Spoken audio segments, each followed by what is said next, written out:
I'm very grateful to the Honourable Lady for North East Vice for bringing this debate before the House. And like all members who've spoken, I'm very grateful to the PANDA UK charity for their really good definition of paediatric acute onset neuropsychiatric syndrome, which is what we're talking about this morning. And they describe it, very helpful in their leaflet, as a syndrome that involves a misdirected autoimmune process that affects or weakens the blood-brain barrier. The region of the brain primarily affected is subbasal ganglia, which is responsible for the following functions: movement, cognitive perception, habit, executive logic-based thinking, emotions, and the endocrine system. And I think it's really useful, Mr. Dow, just to put that very helpful definition on the record. Now, I've been in correspondence with the department on behalf of my constituents on this matter for a little while, and I had a helpful letter from the Minister on the 16th of May this year, which I'm very grateful for. And I was pleased to see in that letter the Minister informed me that the World Health Organization's International Classification of Diseases had recently added PANS and PANDAS as a discrete disease entity onto their International Classification of Diseases at their 11th revision, ICD 11. So a recent addition, the World Health Organization recognizing this as a discrete disease entity. The Minister, in her letter, did go on to say that the NHS would need NICE to step forward with recommendations with a proper research base. And in a follow-up letter that I had back from NHS England on the 26th of June, I was a little disappointed to read that when the NHS said there is currently no specific prescribed service for this condition, even though it's an internationally recognised disease identity. And the letter went on to say it's not NHS England's role to develop clinical guidance, that rests with NICE.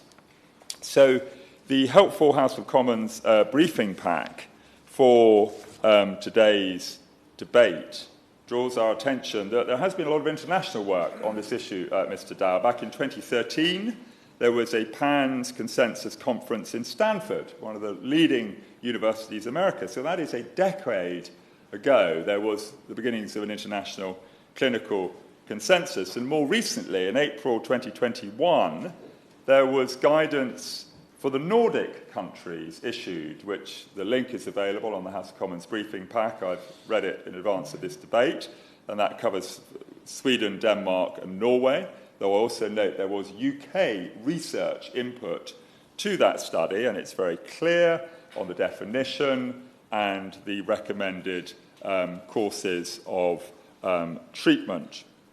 I also commend the PANS PANDA UK charities, I think all colleagues have this morning, for their two excellent information leaflets.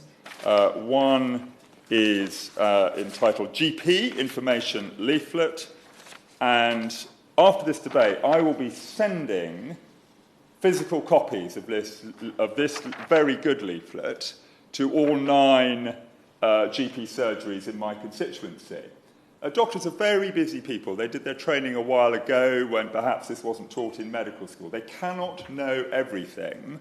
So this will be my small effort to make sure that GPs in my constituency do have the best information. And I'm grateful for what Dr. Andrew Curran, consultant paediatric neurologist, quoted on the leaflet, says. A quote from him. He says, by the time parents get to me, they've usually diagnosed their children already, and they are usually right. And there's helpful information in this leaflet. I think the most important thing, it says, initiate treatment immediately, do not wait for tests. That would, from what I understand here, be the provision of the relevant antibiotics.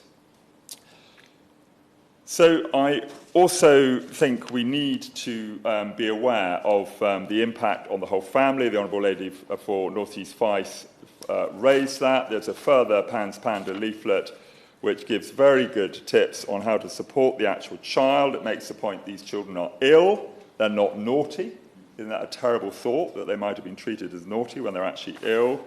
There's a lot about supporting the PANS Pandas' parents, who will be under huge pain, under huge strain, and a lot about supporting the siblings of children with PANS and PANDAS, who we also need to remember. So a really practical, helpful leaflet, and it makes the point that these families may have to cancel plans at very short notice, and that their friends and family just need to understand that and be supportive and make the relevant allowances. I want to finish by reading out a very short email, it's only 2 paragraphs, Mr. Dowd, that I received yesterday from parents in my constituency who have a child with PANS Panda. I'm going to change her name, but it reads as follows, and I think it puts it really well. Sophie is currently in a PANDAS flare. She managed to get 2 hours of sleep last night. Her anxiety was overwhelming, and she broke out in hives, subsequently missing a day of school.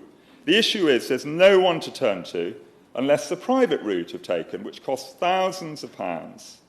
Even then, the NHS and schools, and the majority of times, are not willing to accept the diagnosis as it's been sought privately, and obviously many people can't remotely afford private treatment. CAMS have discharged Sophie.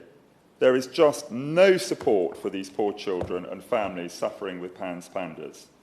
Hopefully, the debate in Westminster Hall today will start the ball rolling to get the support we so desperately need in regard to an NHS treatment pathway and support in schools so that PANS Pandas are recognised in their own right as an illness which has a severe detrimental effect on children with the condition, not only on their mental health, but also on their physical health. I mean, that is so well written, so powerful, and I think makes the points extremely powerfully, and I hope the Minister will have listened and respond accordingly.